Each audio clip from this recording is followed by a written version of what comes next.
Hi, and welcome to section 2.6. Limits at infinity is what we will be talking about today. So just a brief blurb on what we mean by limits at infinity versus infinite limits. We've already talked about infinite limits. Today we're talking about limits at infinity. What is the difference? Well, an infinite limit is something along the lines like this. As x goes, let's look at the limit as x goes to 0 of 1 over x squared. And when we look at this, we could plug in values closer and closer to 0, or we could graph this. This function is not defined at 0, but as it approaches 0, it behaves the same on the left and the right. Whoops, that's not square, it's supposed to be more round. It shoots up like this, so the value of this limit is infinity. So that is called an infinite limit when the value of the limit takes on the value infinity. A limit at infinity talks about functions, how they behave as our x values get infinitely large in the positive or negative direction. So something like this, we're going to say the limit is x goes to infinity of x squared.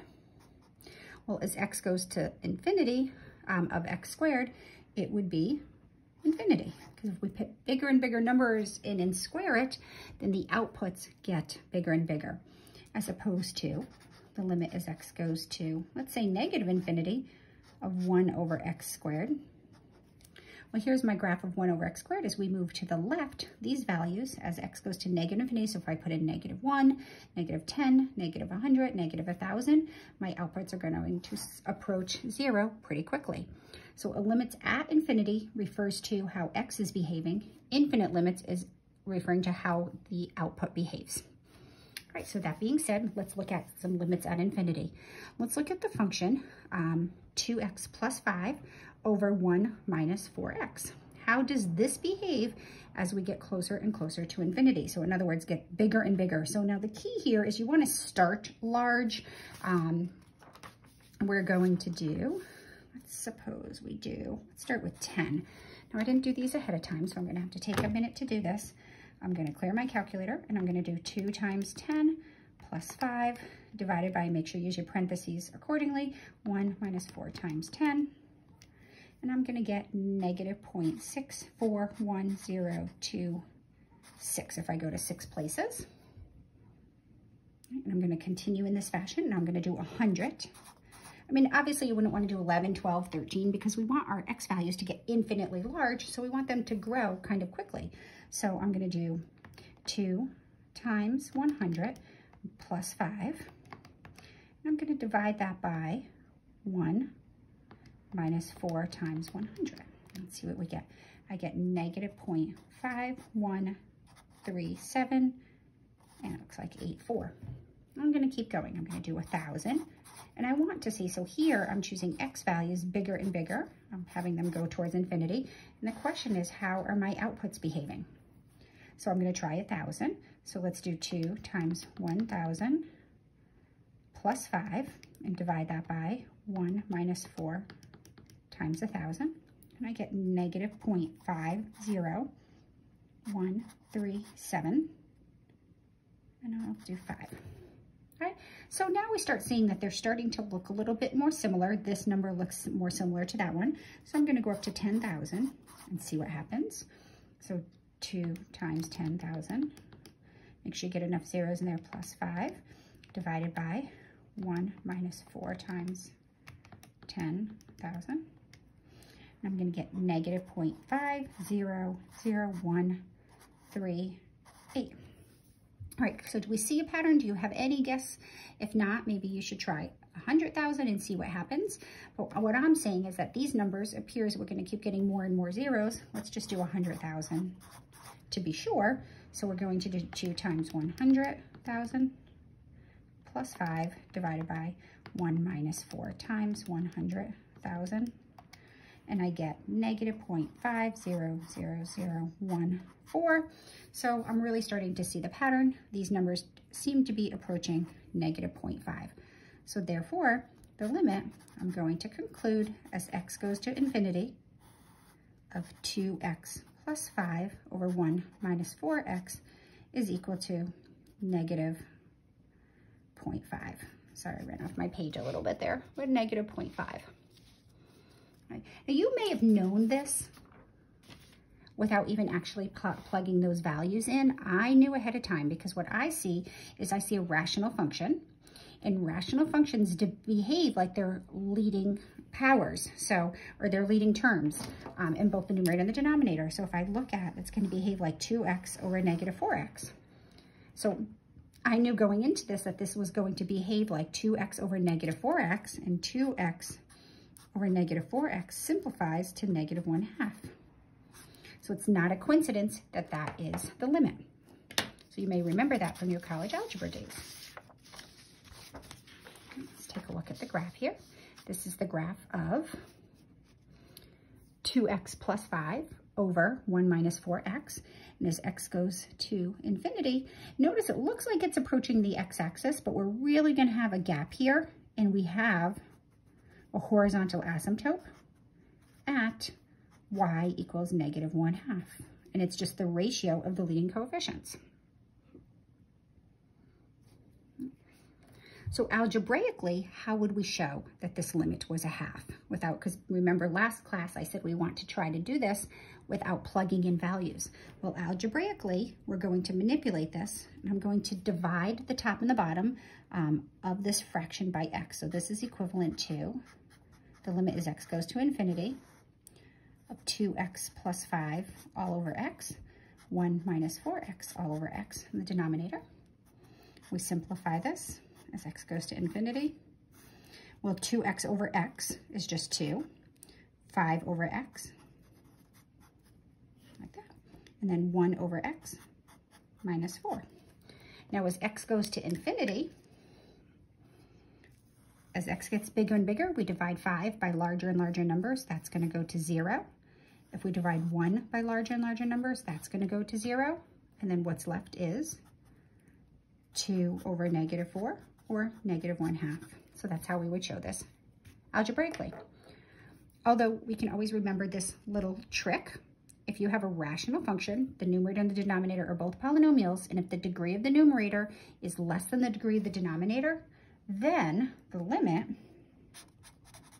as x goes to infinity of f of x will equal the limit as x goes to infinity of negative infinity of f of x, and that always is going to be 0.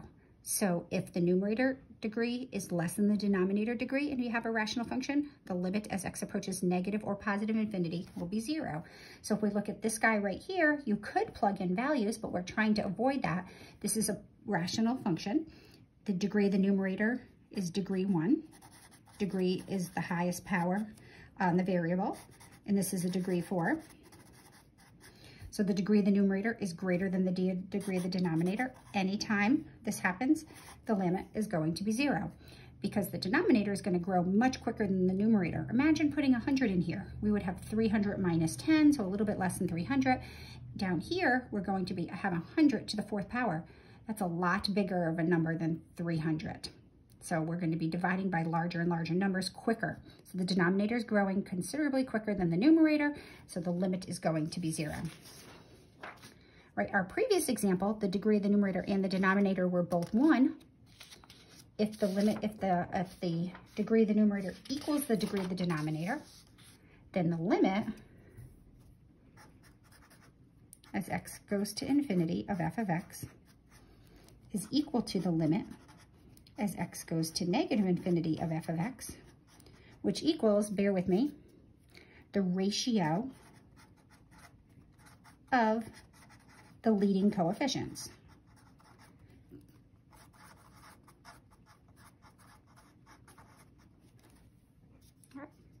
So you can do this numerically, but you may not get the correct result because often we're looking for the exact value. So here we have a degree 4. We have a degree 4.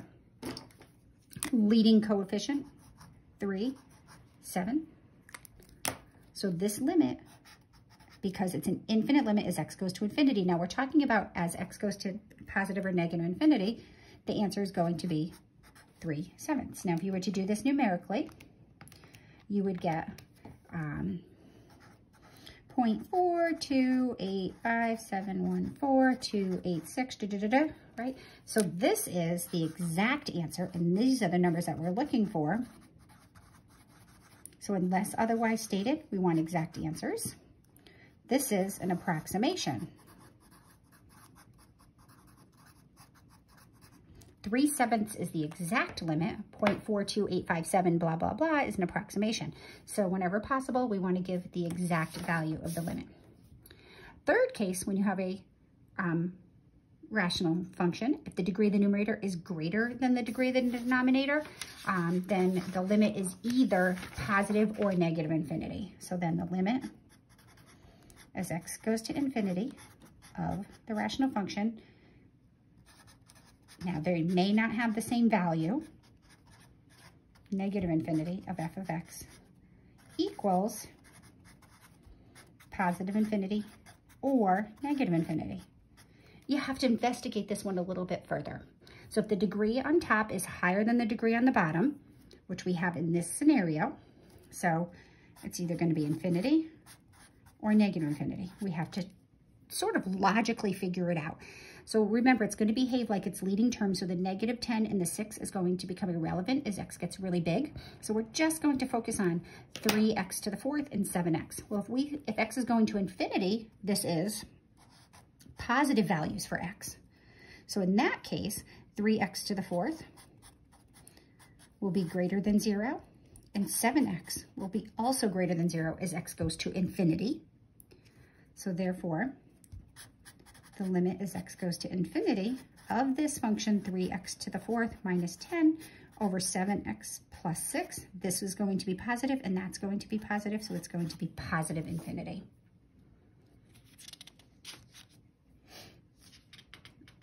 So you definitely have to investigate. Again, you can plug in values, but we're trying to think about this algebraically and using calculus and just logic.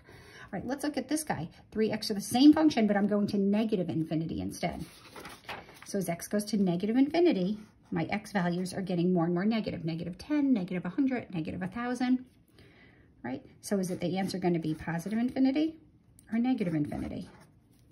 The degree of the numerator is greater than the degree of the denominator, so this is going to be, one of these is going to be the answer. Well, as x goes to negative infinity, 3x to the 4th is going to be positive or negative. Well, imagine putting in like -100. Well, -100 to the 4th power becomes positive because the power is even, times 3. So the numerator for very large negative values is going to be positive, but the denominator for very large negative values of x will be negative. So we're going to get a positive over a negative. Therefore, the limit as x goes to negative infinity of this function, 3x to the 4th minus 10 over 7x plus 6, is going to be negative infinity. All right, let's look at this one. I changed up just a little bit by throwing a squared on the denominator. So here we have a limit as x goes to negative infinity. We have a 4th degree over a 2nd degree. So the degree of the numerator is greater than the degree of the denominator. So it's either going to be negative infinity or positive infinity is my answer. So x is getting really large in the negative direction. So 3x to the 4th, well, if we take a negative number and raise it to the 4th power, it's going to be positive. 7x squared, the denominator. Well, when we square a really large negative number, even like -1,000,000 squared, it's still going to be positive. So we're going to have a positive over a positive. So therefore, this limit, as x goes to negative infinity, the numerator will always be positive for very large negative values, and the denominator will always be positive. So the answer is positive infinity. All right, so of course we have to formally define limits to have some good calculus notes here. So if a function is defined from a to infinity, a can be anything. It can be a number, it can be negative infinity, because what we're looking at eventually is x gets really large. So we're looking for some point really far to the right on the number line. So this is just sort of formality. Then the limit as x goes to infinity of f of x equals L. If the values of f of x get arbitrarily close to L as x gets infinitely large. I know it's a little mouthful, but that just means that my function values approach L as x gets really infinitely large. That's all that means. All right, so note, L may be negative infinity or positive infinity. May be a value, or it may be infinite. As x goes to negative infinity, the limit equals L if f of x approaches L as x goes to negative infinity. And this holds both down here and up here. If the limit as x goes to positive or negative infinity is finite, that is, it's not infinity or negative infinity, then f of x has a horizontal asymptote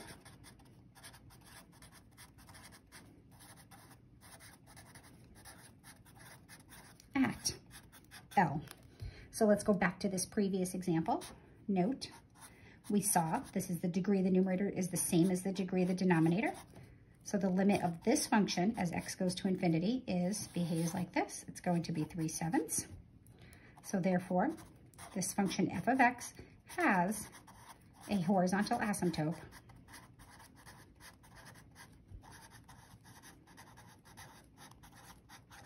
at, now all horizontal lines have equation y equals, so it's y equals 3/7.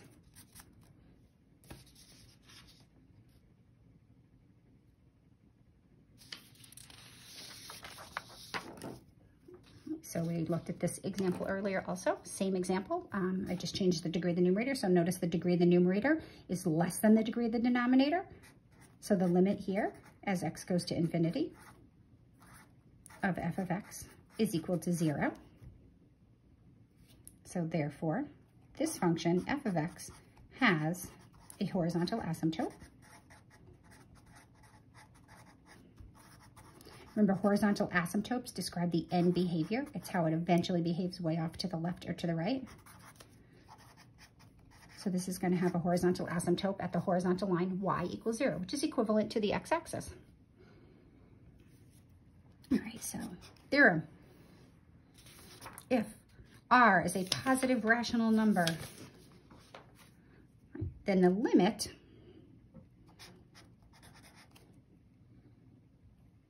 as x goes to infinity of 1 over x to the r is equal to 0.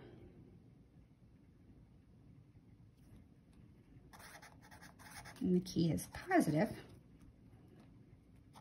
And the limit as x goes to negative infinity of 1 over x to the r is equal to 0 if 1 over x to the r is defined as x goes to negative infinity. We'll see what we mean by that in a minute.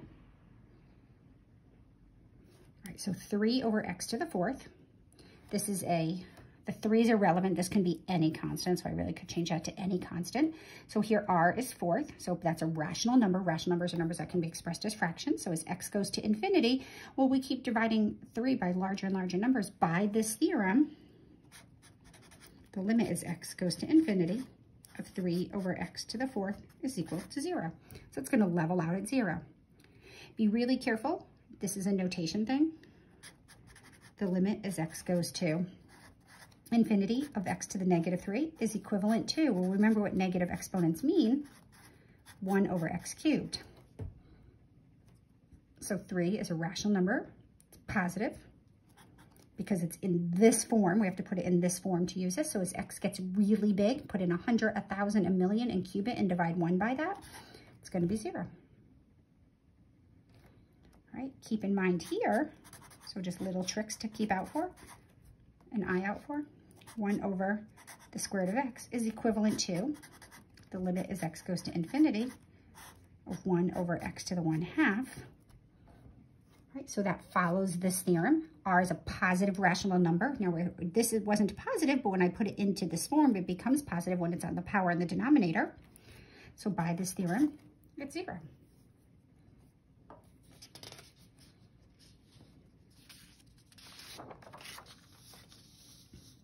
Right, lastly, how does this behave as x goes to infinity? Negative infinity. Well, the limit as x goes to negative infinity of 1 over the square root of x does not exist. Why does it not exist? Well, because x has to be greater than 0 in this case. So that would be the case where it says the limit only exists if it's defined as we go to infinity or negative infinity. All right, just a friendly reminder what an indeterminate form is as we finish up our sections on limits. Indeterminate forms.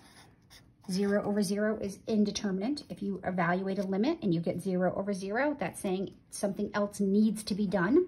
There is no assigned value to 0 over 0. It's saying manipulate me, do something. Infinity over infinity is also an indeterminate form.